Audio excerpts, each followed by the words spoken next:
I'm going to play the rest of Connor McDavid's career until the day he retires. Currently at 25 years old, Connor McDavid's sitting at 96 overall with medium franchise potential, and the stats, they're looking fantastic. As a playmaker, he's got 5 stars in puck skills, 5 in senses, 5 in shooting, 5 in defense, 5 in skating, and 3.5 in physical. And as the best player in the league, he's getting an absolute bag, $12.35 million per year, and he's got 4 years left on his contract. So of course for this video, I have to give 2 big shouts to RBT and B Ford Lancer. RBT's been dropping a ton of these videos, and they're absolute heat, so if you haven't already, definitely go check them out. And B Ford Lancer, he's been doing these videos for a minute. Looking at the Oilers team in year 1, there's some obvious flaws with the team. Outside of the first 2 forward lines, this team has no depth whatsoever. And with the defense, it's straight trash. From top to bottom, terrible defense. Nothing else I can say about that. And the goaltending situation, I think Jack Campbell has potential. I know his numbers right now look terrible in real life, but if you gave this man a bit of support, those numbers would definitely go up a ton. And to make this video a bit more engaging, we got some challenges that I want McDavid to complete before the end of his career. I want to see him win 3 more Art Ross trophies, 3 more Hart trophies, 2 Maurice Rocket Richard trophies. I want him to record a 150-point season, and on top of all this,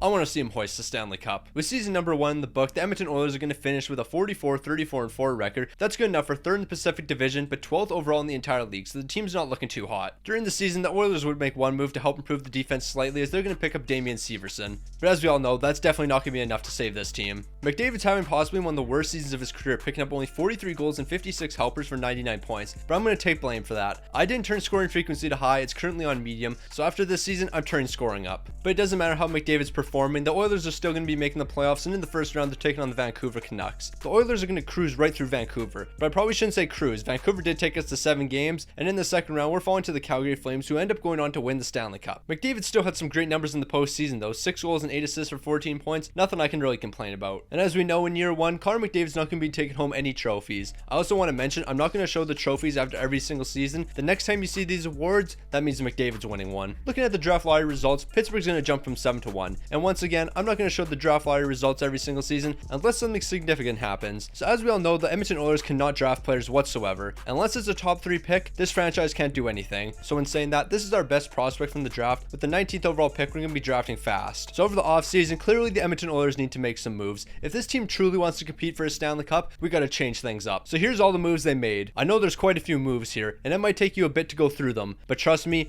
you're not really missing anything. Nah, but seriously, this team literally made 0 moves. We're heading into next season with the exact same team. Besides the lines being slightly shaken up, this is literally the exact same team, player for player. So honestly, you can't really expect a different result. And before we jump into this season, guys, I have some fantastic news. We've officially passed the Philadelphia Flyers in subscribers on YouTube. It's a great day, but a new challenger has approached. The Buffalo Sabres. They have a massive lead right now, but since 76% of the people that watch these videos aren't subscribed, if you subscribe right now, you can help us pass the Sabres. So if you haven't already, make sure you subscribe and turn notifications on so you can be notified of when I upload. Also, I'm a massive clown. I didn't up scoring frequency, so I'm going to do that after this season. So after all that trash I was talking about the Edmonton Oilers, 48, 25, and 9, 1st in the Pacific Division and 3rd in the entire league. But even though scoring frequency isn't too high, McDavid, 47 goals, 56 assists, 103 points, definitely nothing I can complain about. But Leon Draisaitl, I am so sorry. I am ruining your career. I'll turn scoring frequency up, but 75 points from you, my guy? Nah, we can't have that ever happen again. Also, how did we finish 3rd in the entire league and you only had 75 points? Are you telling me the Edmonton Oilers have depth for once? Looking at the entire league, Connor McDavid, he's going to be finishing 2nd overall, so there's nothing I can complain about there. And Austin Matthews, he's casually picking up 67 goals. A slow season for him. So with Edmonton finishing 3rd overall in the entire league, obviously expectations are high for the playoffs. And we're taking on Nashville in the first round. I'm not even worried about the Predators. I'm looking right past them. And honestly, I'm going to keep it a stack. I am very surprised after making that statement that Edmonton didn't get swept in the first round. But they're doing the sweeping, and they were able to take down San Jose in the second round. But in the conference finals, they're going to match up against the Chicago Blackhawks, and they're falling in 5 games. And the Pittsburgh Penguins, the team that just got the 1st overall pick in last season's draft, are winning the Stanley Cup. This team just went from winning the draft lottery to winning the Stanley Cup in 1 season. So that means Connor Bedard got a Stanley Cup in year 1. And he's also playing with Sidney Crosby. That team's elite, not gonna lie. McDavid, I'm incredibly disappointed. 17 points. Only 17 points? Yeah, I know you were over a point a game, but this is the Edmonton Oilers we're talking about. I need you to average at least 3 points a game in the postseason. And Connor Bedard, he's picking up 19 points in 24 games. He's got a Stanley Cup at 18 years old. Never would have expected predicted that one. So I told you guys I wouldn't forget. Scoring frequency on high, shot frequency on high. McDavid's about to put up 150 points now. So you remember how I said I would only show the draft lottery results if something interesting happened? Well, Philly's getting the first overall pick from Florida, and that pick's jumping from 5 to 1. Not gonna lie, that's a tough one. But the only thing tougher than that is Edmonton's drafting with the 30th overall pick and our best prospect, a medium top 6 potential defenseman. You're really telling me that's the best we could get? And because this is such a logical franchise and they've never made a bad move, they're already looking to trade last season's first round pick. I don't understand how this team ever thinks they're going to be able to compete if they keep trading their good prospects away. So entering the re-sign phase, we're making a few moves. Puljujärvi and Yamamoto's coming back, and I guess last season we traded for Erik Johnson,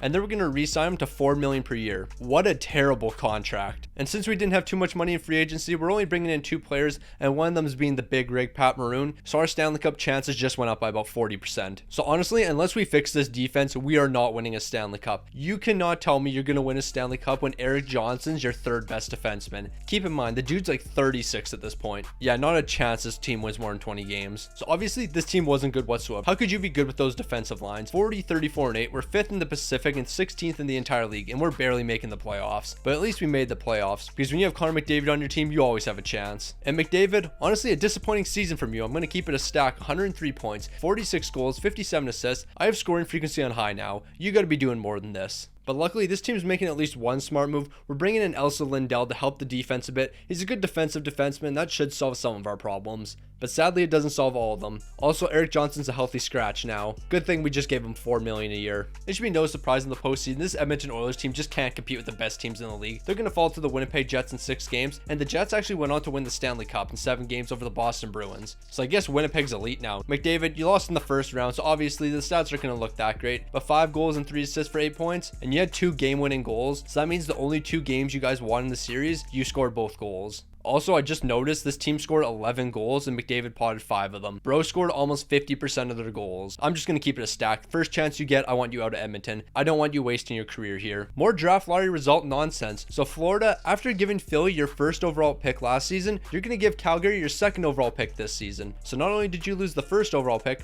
you've also lost the 2nd. If I was a fan of this franchise, I would never recover from that. So for the sake of this video and me not wanting to show Edmonton's terrible drafting throughout this entire video, this is the last draft pick I'm showing you. Medium top 6 potential, 17th overall pick. But what's more ridiculous than that are the extensions we're giving out. So Leon Draisaitl, 8 years, $12 million per season. Perfectly fine with that. But he's one of the top players in the league, one of the top scorers, no issue with that. Kyle Yamamoto, $4.4 million per year for the next 3 seasons. That contract could be way worse. Cody Ceci, $4.6 million for the next 4 seasons. He is 31-year-old Cody Ceci, $4.6 million. And wait, it gets worse. You thought this was a bad contract. Erik Johnson, 37 years old, $3.5 million for the next 2 seasons. Bro, what is this team thinking? We used our free money on these guys. And it gets even worse. McDavid signed a 6-year extension for less than what he's currently getting paid. I don't even know how that works. Like 2026, 2027, bro's taking $12 million per year. This season, he's getting $12.3 million. Your agent fumbled the bag tremendously. So just taking a look at the defensive core here,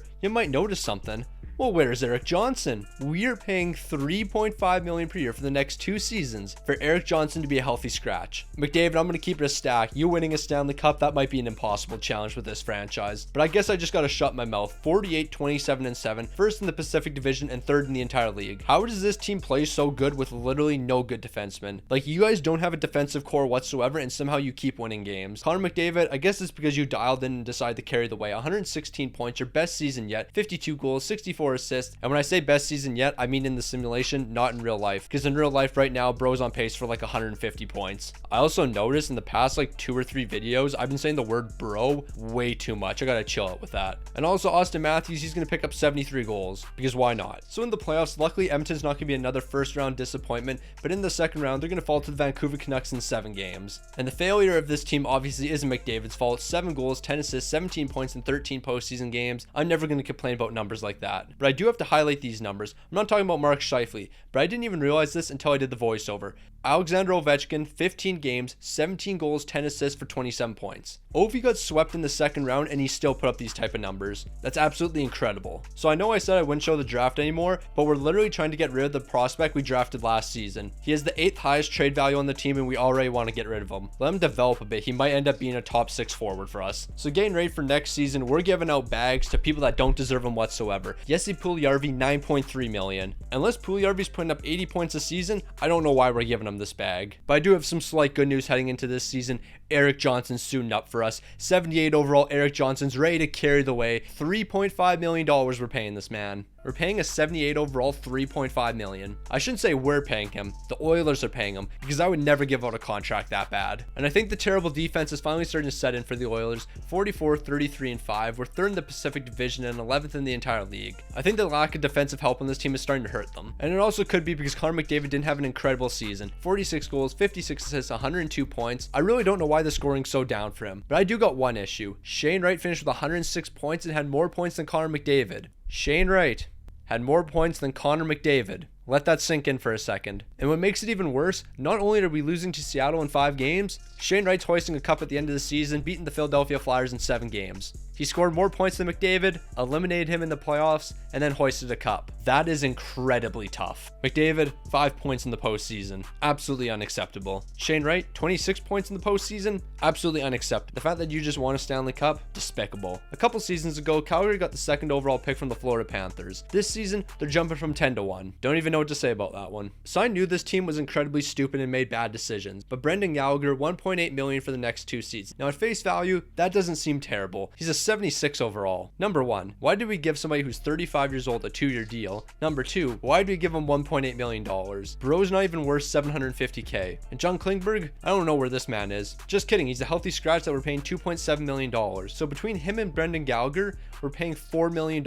And somehow this team continues to succeed off the back of Connor McDavid and Leon Draisaitl. The fact that McDavid doesn't have back problems is amazing. And speaking of carrying teams, the Edmonton Oilers, 1st in the Pacific and 9th in the entire league with a 45, 30, and 7 record. McDavid, you might go down as the greatest player of all time just because you can get this team to the playoffs. It's not even about winning. The fact that you can carry this poverty franchise to the playoffs is amazing. And you were able to do it without putting up crazy numbers. 40 goals, 62 assists, 102 points. Honestly, that's nothing ridiculous. So it should be no surprise that this team truly can't compete with the best in the league. We literally don't have a defense. We're going to fall in the 2nd round in 7 games, but really, I'm not too surprised with that. Alright, I don't care about McDavid's numbers whatsoever. Kyler Yamamoto, 6 points, minus 16. Alright, so here's some quick math. He recorded 6 points, so that means he was on the ice for minimum 6 goals. I don't think he had any power play points, so we're just going to assume he's plus 6, alright? He's minus 16, so by that math, he was on the ice for 22 goals against, not counting power play goals that would have been scored against us. I should cut you just because of that. Like, you should be released from this team. Alright, we got some more draft lottery shenanigans. Dallas is getting the 2nd overall pick from Carolina, and they're jumping from 8 to 2. Can somebody explain to me when I do a rebuild why I can't jump from 8 to 2? And after Kyler Yamamoto's fantastic performance in the postseason, it's time to offer him a bag, $5.8 million per year. I'm speechless. I don't even know what to say about this anymore. But after that terrible move, the Oilers made a good one. Pekka Luukkonen, $6.8 million per year for 1 season. If we can keep this man around, it looks like we found our goaltender for the future. So I didn't even think it would be possible. Our defense has somehow gotten worse. Our best player is Bouchard, who's an 85 overall. Then it goes Nurse, who's an 82. Then we have a pair of 81s on the 2nd line, a 79 overall Jonas Brodin on the 3rd, and then Anderson, who's an 82 overall. And this team still wins. Also, shout out the 75 overall Jordan Binnington. I would like to call him my goalie, but I don't know about that one anymore because he's been bugging recently. Also, focus on stopping pucks and not throwing hands. I'm just going to keep it 100. So who needs defense when you're the Edmonton Oilers? 50, 27, and 5. 1st in the Pacific Division, 4th in the entire league, and we just scored 3.72 goals per game. Alright, so McDavid decided I'm on God mode this season because I want to win a Stanley Cup. 58 goals, 70 assists, 128 points. Not only was he 1st in the entire league, but he's also picking up 58 goals to lead the entire league, so he's picking up a few awards at the end of the season. But one of those awards isn't going to be the Stanley Cup because we're falling in the 2nd round to the Seattle Kraken. McDavid, after that fantastic regular season, I was expecting a bit more in the playoffs from you. 13 points in 9 games. I want to see more from you. The one positive from this season is McDavid's finally making some strides on those awards. He's picking up an Art Ross trophy, a Hart Memorial, and a Maurice Rocket-Richard trophy. But if you want to see dominance, here's Aaron Ekblad. He's won the past 5 Frank Selke awards. I think that solidifies him as the best defensive forward of all time, even ahead of Patrice Bergeron. If you thought the draft lottery shenanigans were done, you would be wrong. Arizona, they're jumping from 8-1, while Detroit's jumping from 7-2. So we're letting Bouchard walk. Our best defenseman, literally our only good defenseman. We're just saying goodbye to him. But don't worry, guys. We're going to replace him with someone even better. We're bringing in 82 overall Cam York. $5 million per season. It's time for you to be the savior of this team. This is easily the worst defense I've ever seen in my life. Basically, our entire defense is comprised of players that would be a 7th defenseman. And finally, we're seeing something realistic. The Edmonton Oilers, 6th in the Pacific, 20th in the entire league, 40, 37, and 5, and we're missing the playoffs. For once, I'm actually happy something realistic happened. And Connor McDavid, I am so sorry for you. 125 points, 55 goals, 70 assists. You even led the entire league once again. But this team was just unable to do anything to help you whatsoever. In case you were wondering what happened in the playoffs, the New York Islanders went on to win the Stanley Cup after completing back-to-back sweeps in the Stanley Cup final and the conference finals. Even though Edmonton's a complete dumpster fire, McDavid's still going to pick up some awards. He's picking up the Art Ross and the Hart Memorial, and he's also picking up the Ted Lindsay. But honestly, I'm not worried about this award whatsoever, as it's selected by members of the Players Association. How can you do that through a video game? Like, let's be realistic here. This is a pointless award in this game. So the craziness continues as Buffalo's going to get the first overall pick. They're going to jump from 6-1,